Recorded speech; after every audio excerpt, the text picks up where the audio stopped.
The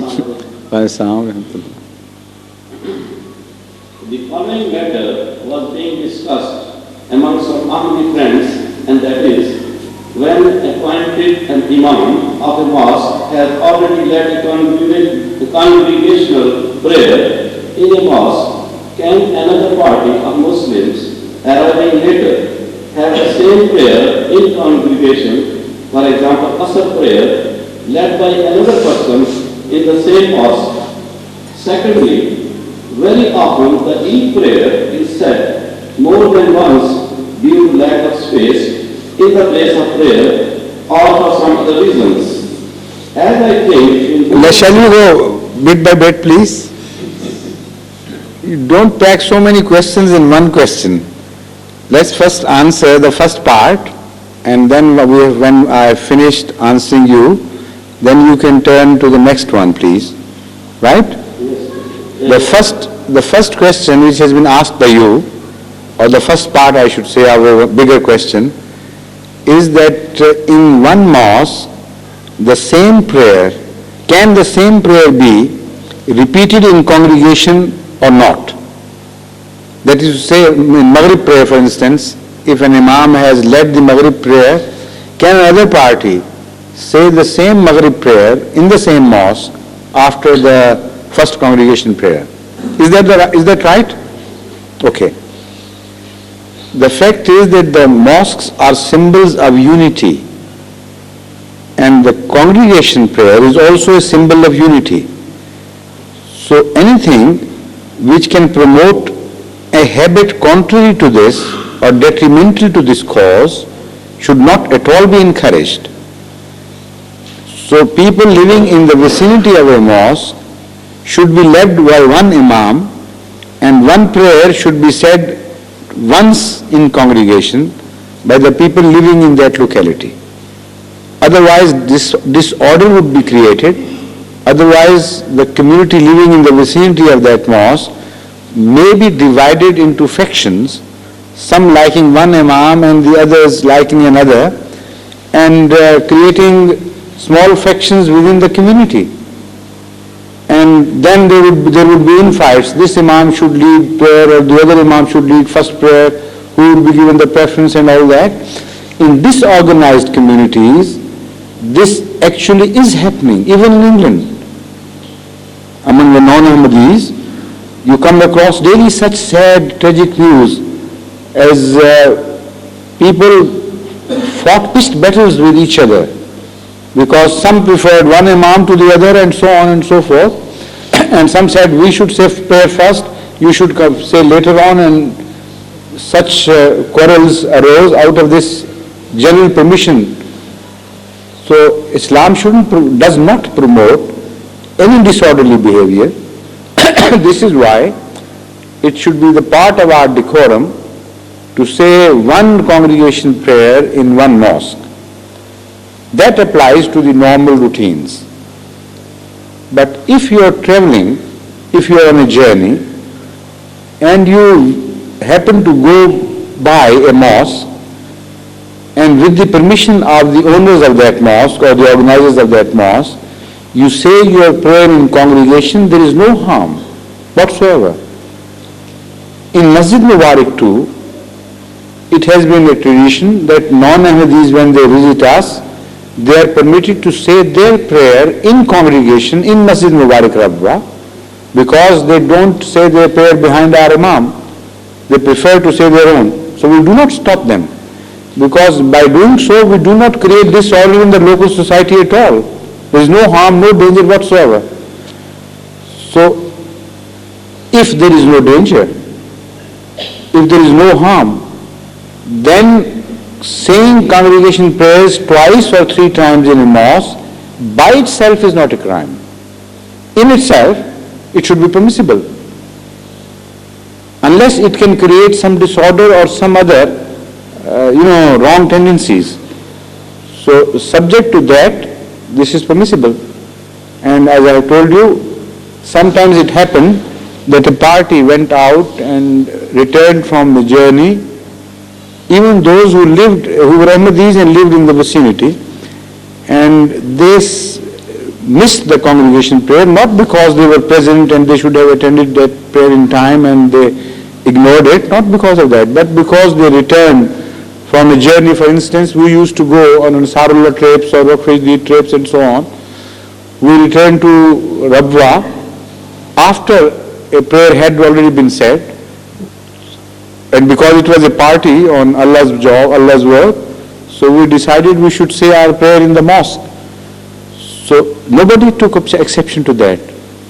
Nobody objected to it, and we did it in congregation with one precaution, that when we said, and this precaution was always taken by every party which I have observed doing this, instead of their imam standing in the central place of the mosque, occupying the same central position where normally the imam leads the prayers, they would go humbly to one corner of the mosque and say their prayer there, so that any observer should not think that the central prayer is being said here.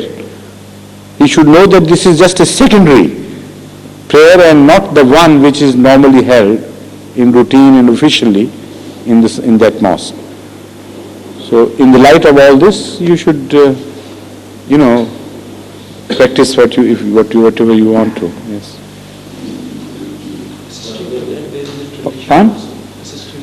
Yes, please.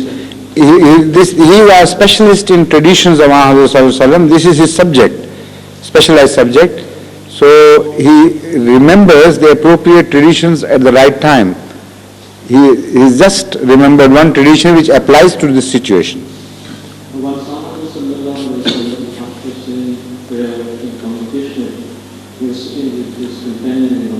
Yes. And a person came later in the mosque and he said his prayer alone. Zul was watching all his prayer. When he finished, Zul said, "You said your prayer not on communication." Similarly, yes, that's right. Yes, quite right. So Zul said, "Who will share with him in the congregation yes. prayer and get the reward of his prayer?" That's right. He offered, yes. So that again applies to that special situation. Somebody from outside Medina visited Medina, and because he was a traveler, he did not know the times and he could not attend the congregation prayer led by Ahmad. So not only did he permit him, but encouraged him and provided him with a companion so that his prayer could be turned into a congregation prayer. Please, thank you.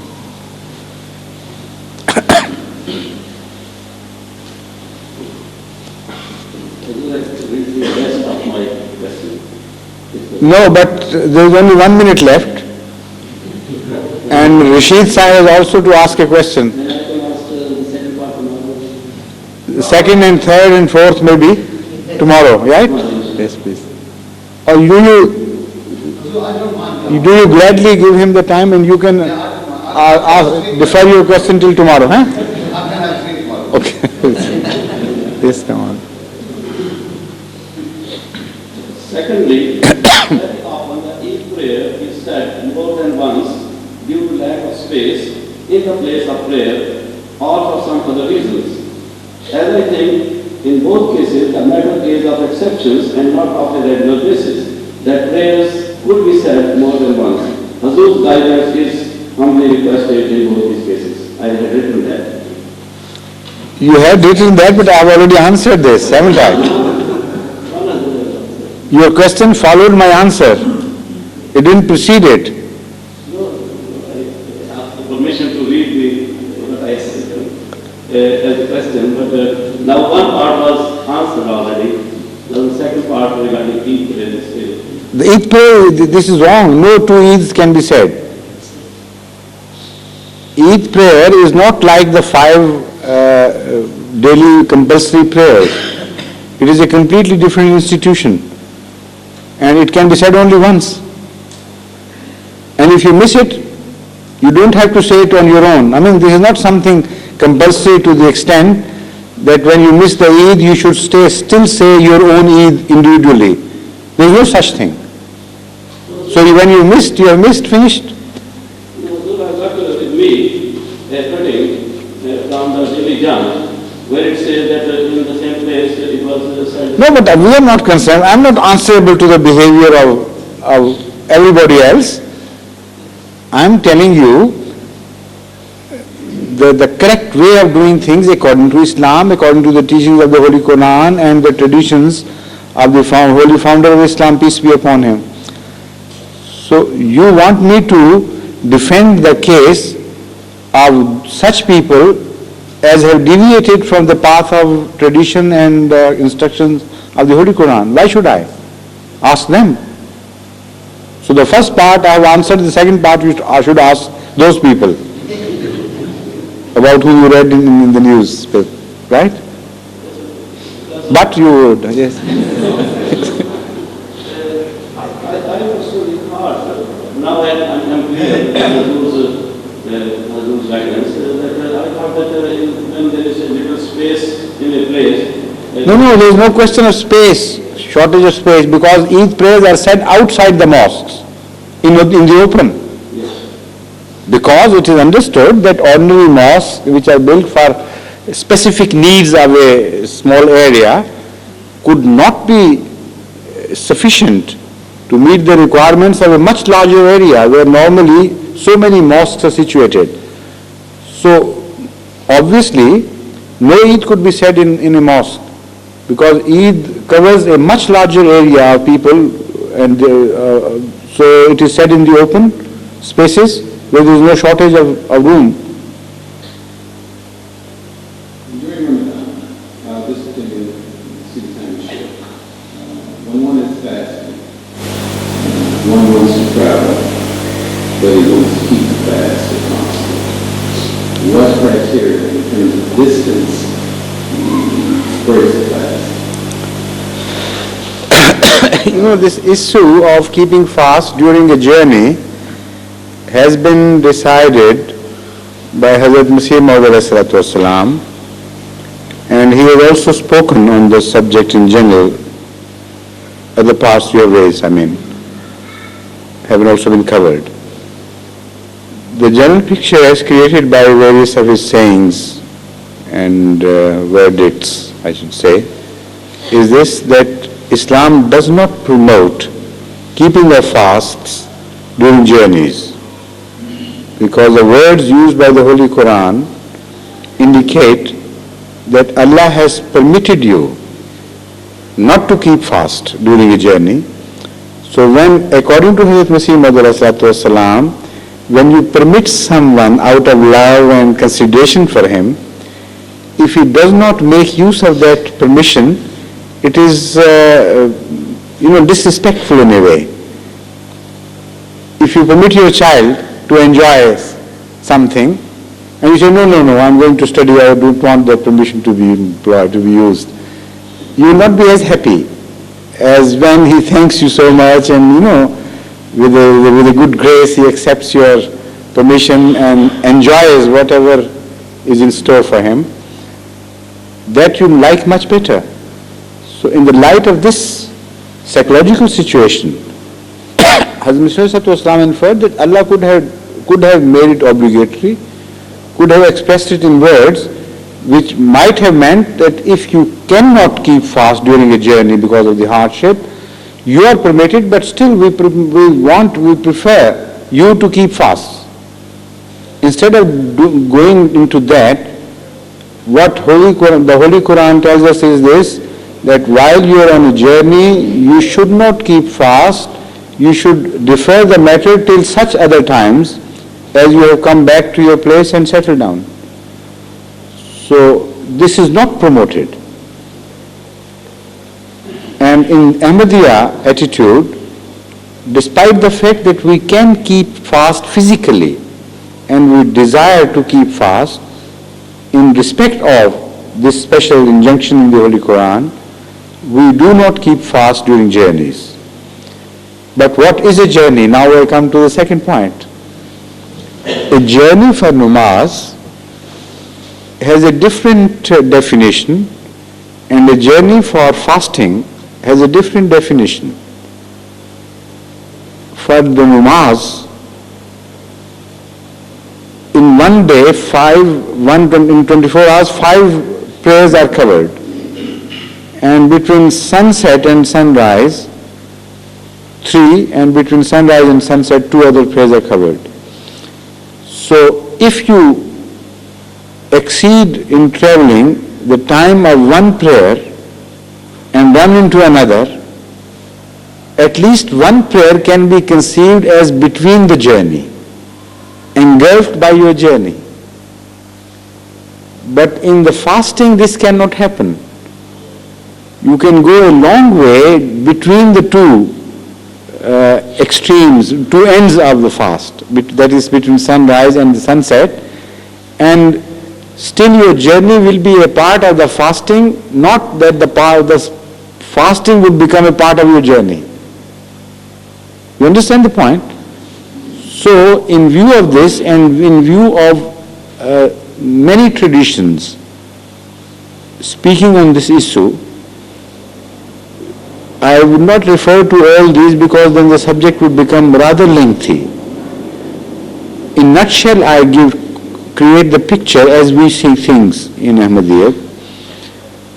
For the ordinary journey where prayers are permitted to be shortened, the criterion used by Ahmadis is that if you leave on a journey your own place, even if you have traveled just 1 mile outside the boundaries of the city, you can start halving your prayers, reducing the prayers according to the custom and tradition. And when you are approaching your own town, even if it is a furlong from your town, if you have not yet entered the town, you can still apply the rules of the journey to your prayers. How long the journey should be? According to the older system, the journeys were measured differently by various Muslim scholars who have paid attention to this subject. According to some schools of jurisprudence, a journey means if you travel, according to the old mode of travel, 9 miles from your town. That begins to be a journey. Some others said no, 12 miles is the minimum. Some said 17 or even 21 or 22. Why this difference?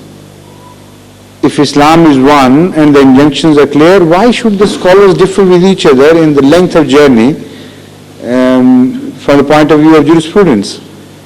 The simple fact is that the mode of travel differed. In some cases, a person on foot normally traveled 9 miles and would prefer to stop after the 9 miles. That is in view of the weak people. The strong people could go much further. But some people would consider it enough for a day to travel 9 miles from a town, and they would call it a day. So those who spoke of 9 miles, they had those foot travelers in mind. Pedestrians. And some traveled on horseback. They would go maybe as far as 17 miles or 20 miles and would like to stop there and enjoy the rest of the day, pitching the tent or seeing places. And why just to stop after 20 miles or to 17 miles on a horseback was also determined by the availability of water and the normal customary provisions for travelers. They were situated in some places 20 miles apart, in some places 17 miles apart, in some places 12 miles apart. So if you are riding a horse or a camelback, then the determination will not be made as how you travel, but the final determination would be made of how far you can travel, provided that you have provisions for your stoppage and night rest and things, water and fodder for your the mount and so on. So each scholar had his own personal experience or the experience of that the people of a certain vicinity in mind. If the posts, as they are called, the places where provisions for staying the night and other requirements of passengers are made, if they are situated in some area 9 miles apart, the scholars who were discussing that subject would say 9 miles is the distance of journey. If they were 20 miles apart, they would say 20 miles is the distance of journey. According to our observation in India, during the Mughal Empire days, to the best of my knowledge, they were never farther apart than 20 miles. The periods between the two places of rest or watering places, as they are called in English, was generally either 20 miles or less than 20 miles, 17, 16 miles. So the difference is according to the variation of their personal experiences. Now that shows that fundamentally when we interpret the Holy Quran, we must interpret the Holy Quran according to the situations prevailing, not according to the situations which prevailed once in history. We must interpret these verses in view of what situation is prevailing not only in that time generally, but in your place where you are living. So the journey here becomes a very open question now in the modern times. It becomes very difficult to define a journey in view of the fast mode of travel, trains, cars, aeroplanes, and so on and so forth. So how can one define these journeys and how one can solve this issue was made easy for us by the general practice of Hazrat Masih Maud and his caliphs after him, and particularly by the second caliph, Hazrat Muslim Maud, who, discussing this subject, gave us a general piece of advice. He said, it is difficult for me to measure them in mileage, the journey after which you should consider that you can use the permissions for reduced number of rakats in prayers and so on. But I advise you to judge the matter yourself. When a man is on journey, he knows that he is on journey. And when he is making a short trip and returning, a short pleasure trip and returning after a few hours or during the daytime sometime, he knows that it is just a pleasure trip, it is not a journey. So he gave us this golden line to follow, that if you know that you are on a journey, I am going to Lahore from Rabwa or even to Batala from Qadian and so on, distance is not what is important. What is important is my personal attitude and my mental experience.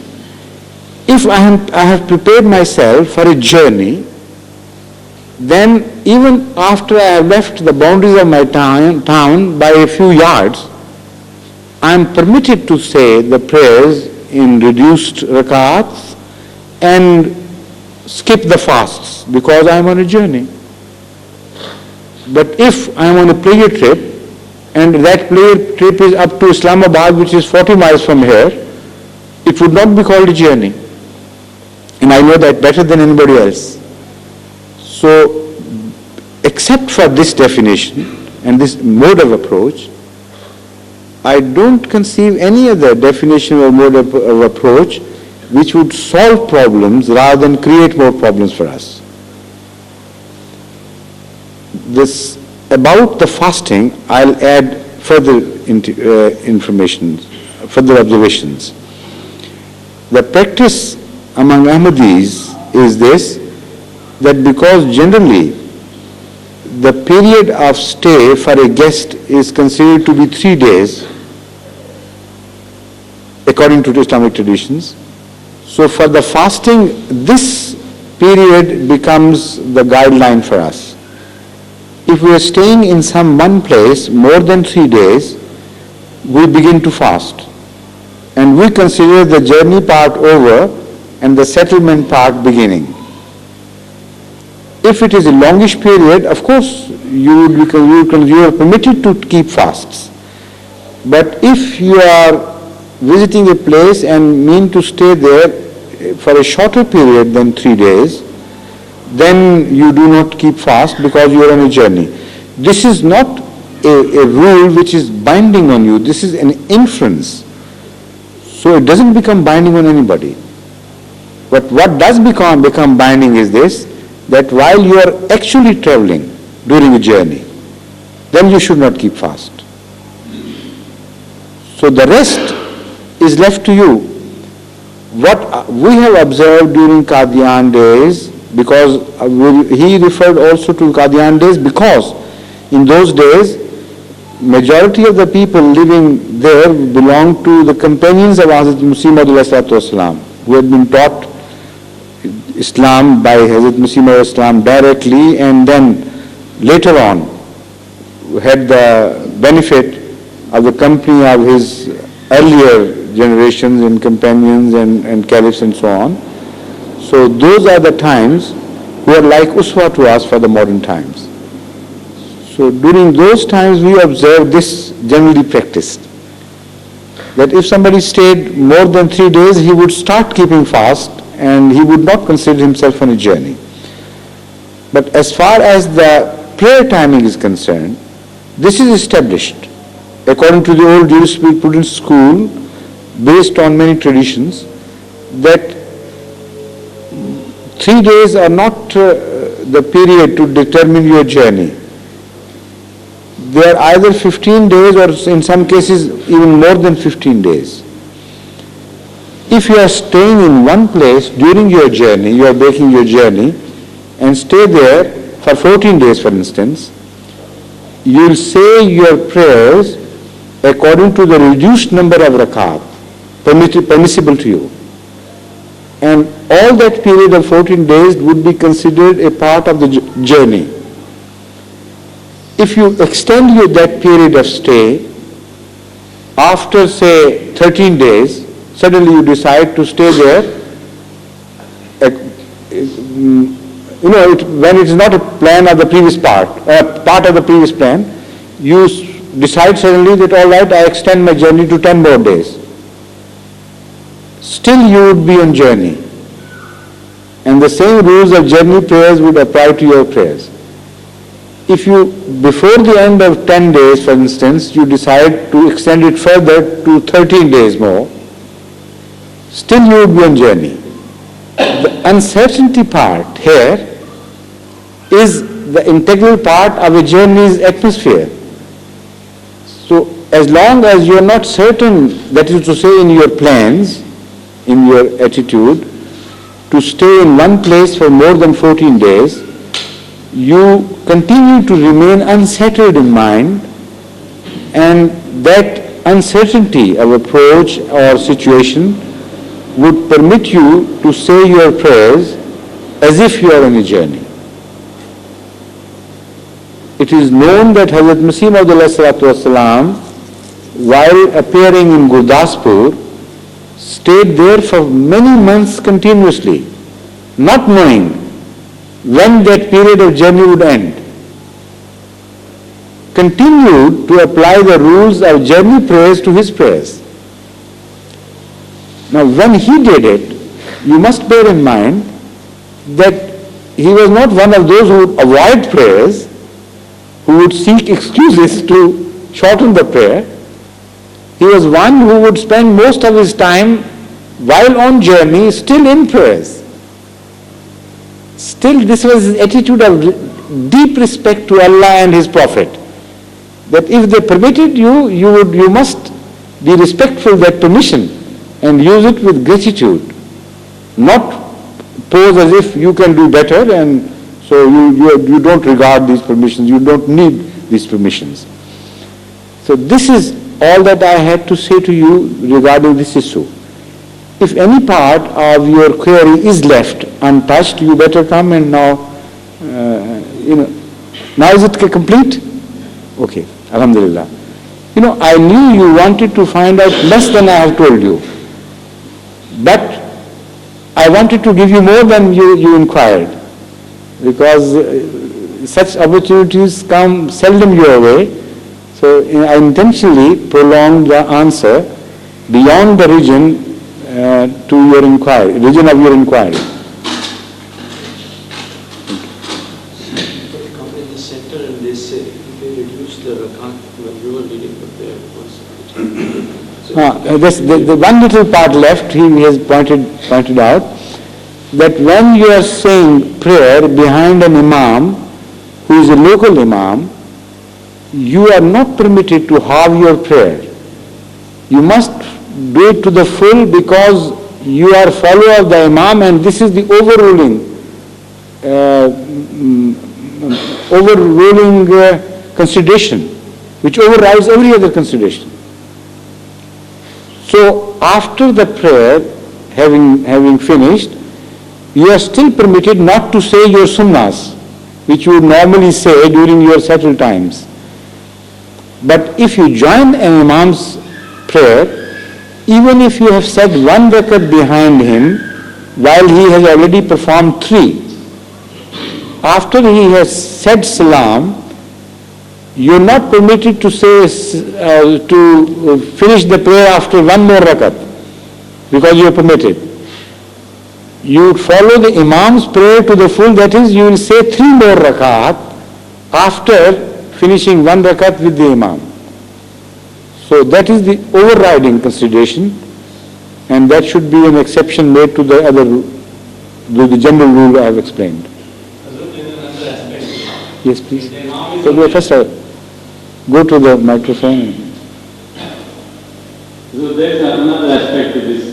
If the imam is in journey and he reduces his prayer and the followers are local, yes, then the locals stand up and say their remaining prayer to the full. They are not given the benefit. Yes, thank you for pointing out. Yes, they are not given the benefit of imam's personal permission. If that were so, people will always be in the search of imams from those who are traveling. All right, let's call it a day. Somebody should say the adhan and we'll say the prayer already. We're late.